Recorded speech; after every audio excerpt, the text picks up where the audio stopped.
Hi, it's Sylvia here with Vintage Kitchen Vixen, and today I'm going to be sharing with you one of my favorite recipes of when I was growing up, and that's a recipe for lime chicken quesadillas, only a grown-up version, because I add tequila and a bottle of Corona to the marinade. And since I like things that are spicy, I did take the heat up a notch by adding chipotle powder and cayenne powder to my spice mix. But if you're not a fan of the spice, no worries, you can head on over to my blog for a less spicy version. The link is in the description below, and while you're there, why not hit subscribe if you're not subscribed already and turn on that bell notification.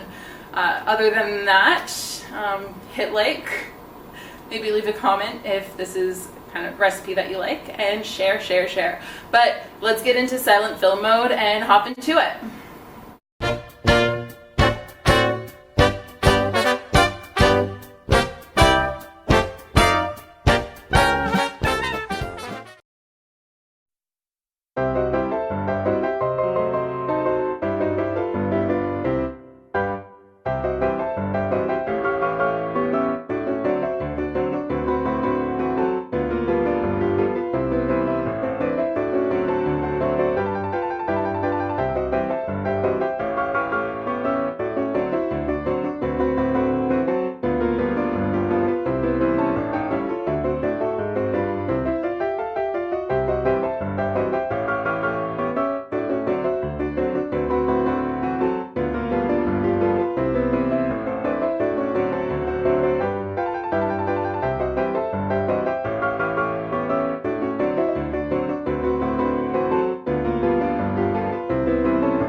and today I'm going to be sharing with you.